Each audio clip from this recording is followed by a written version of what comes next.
ಯುಟಿಕೆ helpline ಹಾಗೂ ಪುದು ಯುವ ಕಾಂಗ್ರೆಸ್ ಹಾಗೂ ಎನ್ಎಸ್ಯುಐ ಪುದು ಸಮಿತಿಯ ವತಿಯಿಂದ ಕಾಂಗ್ರೆಸ್ ನಾಯಕ ರಾಹುಲ್ ಗಾಂಧಿ ಅವರ ಹುಟ್ಟುಹಬ್ಬದ ಪ್ರಯುಕ್ತ ಲಾಕ್ಡೌನ್ನಿಂದ ಸಂಕಷ್ಟಕ್ಕೊಳಗಾಗಿರುವ ನಿರ್ಗತಿಕರಿಗೆ ಹಾಗೂ ನಿರಾಶ್ರಿತರಿಗೆ ಬಟ್ಟೆ ಹಾಗೂ ಊಟದ ಪೊಟ್ಟಣವನ್ನು ಮಂಗಳೂರಿನ ವಿವಿಧ ಪ್ರದೇಶಗಳಲ್ಲಿ ವಿತರಿಸಲಾಯಿತು.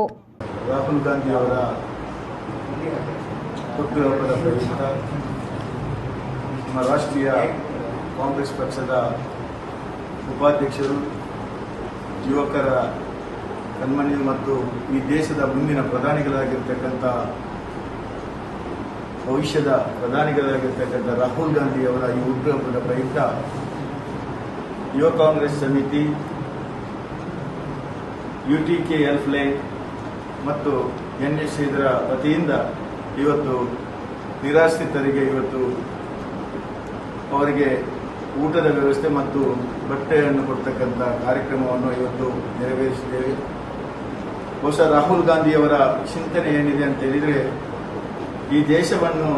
ದೇಶದಲ್ಲಿ ಅತ್ಯಂತ ತಳಮಟ್ಟದಲ್ಲಿರ್ತಕ್ಕಂಥ ಬಡವರ ಪರವಾಗಿರ್ತಕ್ಕಂಥ ಕೆಲಸವನ್ನು ಮಾಡಬೇಕು ಅನ್ನುವಂಥ ನಿರ್ದೇಶನವನ್ನು ಯುವ ಕಾಂಗ್ರೆಸ್ಗೆ ಮತ್ತು ಕಾಂಗ್ರೆಸ್ಸಿಗರಿಗೆ ನೀಡಿದ್ದಾರೆ. ಆ ನಿಟ್ಟಿನಲ್ಲಿ ಅವರ ಹುಟ್ಟುಹಬ್ಬವನ್ನು ಕೂಡ ನಾವು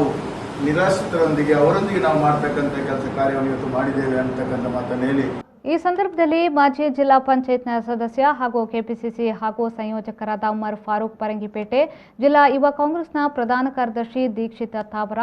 ಜಿಲ್ಲಾ ಯುವ ಕಾಂಗ್ರೆಸ್ನ ಮುಖಂಡ ತೌಫಿಕ್ ಎಂ, ಎನ್ಎಸ್ಐ ಯನಪೋಯ ಕಾಲೇಜು ಅಧ್ಯಕ್ಷ ರಿಲ್ವಾನ್ ಅಮೇಮರ್, ಮಂಗಳೂರು ವಿಧಾನಸಭಾ ಕ್ಷೇತ್ರದ ಸಾಮಾಜಿಕ ಜಾಲತಾಣ ಉಸ್ತುವಾರಿ ಸಮೀಸ್ ಪರಂಗಿಪೇಟೆ, ಪುದು ಯುವ ಕಾಂಗ್ರೆಸ್ ಸದಸ್ಯರಾದ ಪಶ್ವತ್ ಪರಂಗಿಪೇಟೆ, ಸಲ್ಮಾನ್, ಫೈಸಲ್, ಅನ್ಸಾಫ್ ವಲಚಿಲ್, ರಿಜ್ವಾನ್ ವಲಚಿಲ್, ತಶೀಕ್ ಮತ್ತಿತರರು ಉಪಸ್ಥಿತರಿದ್ದರು.